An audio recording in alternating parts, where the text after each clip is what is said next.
வணக்கம். சற்று முன் கிடைக்கப்பெற்ற மிக முக்கியமான செய்தி ஒன்று வெளியாகியுள்ளது.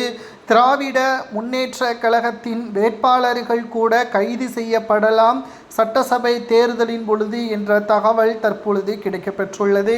ஏனென்றால் திமுக கடந்த 5 ஆண்டுகளில் செய்த ஊழல் பணத்தை மக்களிடம் கொடுத்து அதன் மூலம் ஓட்டுக்களை பெறுவார்கள். தற்பொழுது சட்டசபை தேர்தல் நடைபெறுவதற்கு 2 மாதங்கள் இருக்கக்கூடிய நிலையில் திமுகவின் வேட்பாளர்கள் பெயர் அறிவிக்கப்பட்ட பிறகு அந்த தொகுதியில் பணப்பட்டுவாடா நடைபெற்றால் அதை ஆதாரத்துடன் கைப்பற்றினால் நிச்சயமாக திமுக வேட்பாளராக இருந்தாலும் கூட கைது நடவடிக்கை அதிரடியாக மேற்கொள்ளப்படும் என்ற தகவலும் தற்பொழுது கிடைக்கப்பெற்றுள்ளது.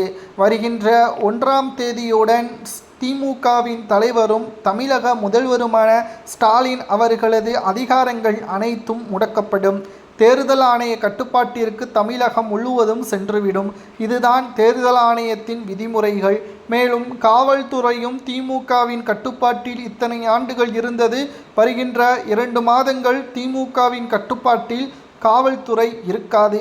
பொம்மை முதல்வராகத்தான் ஸ்டாலின் அவர்கள் செயல்படுவார். இதற்கு முன்னால் கொண்டு வரப்பட்ட திட்டங்கள் தான், அதற்கான மேற்பார்வைகளை மட்டும்தான் ஸ்டாலின் அவர்களால் மேற்கொள்ள முடியும். புதிய திட்டங்கள், புதிய அறிவிப்புகள் 1ஆம் தேதியிலிருந்து அவரால் வெளியிட முடியாது. இது மட்டுமல்ல, கருப்பு பணங்கள், பினாமிகள் மூலமாக ஒட்டுமொத்தமாக தமிழகம் முழுவதும் பணப்பட்டுவாடாவை செய்வதற்கான திட்டங்கள் மேற்கொள்ளப்பட்டிருப்பதாக தகவல்களும் கிடைக்கப்பெற்றுள்ளது.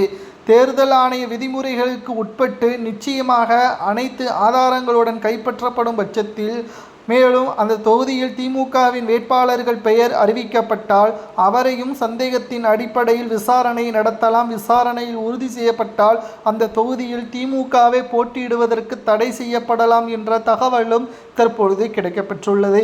இது திமுகவிற்கு மட்டும்தான் பொருந்துமா என்று கேட்டால் நிச்சயமாக கிடையாது. அதிமுகவின் வேட்பாளராக இருந்தாலும் சரி, தாவேகாவின் வேட்பாளராக இருந்தாலும் சரி, இதுதான் பொருந்தும் என்ற தகவலும் தற்பொழுது கிடைக்கப்பெற்றுள்ளது. 2026 சட்டசபை தேர்தல் நிச்சயம் தமிழக அரசியலில் ஒரு திருப்பு முனையாக ஏற்படும். ஏனென்றால் 4 முனை போட்டி. ஸ்டாலின் அவர்கள் மீது அதிக அளவு நம்பிக்கை வைத்தார்கள், அதில் மாற்று கருத்தை கிடையாது. ஆனால் இப்பொழுது திமுக சொன்னதை செய்துவிட்டதா என்று பார்த்தால் வெள்ளை பேப்பராகத்தான் இருக்கிறது என்ற கேள்விகளையும் சமூக வலைதளங்களில் முன்வைத்து வருகிறார்கள் மக்கள். தற்பொழுது பணத்தை வைத்தால் மட்டும்தான் ஆட்சி அதிகாரத்தை கைப்பற்ற முடியும் என்ற எண்ணத்தில் இருக்கிறது திமுக. வேட்பாளரை கைது செய்வது சரியா தவறா என்பதை கமெண்டில் கூறுங்கள்.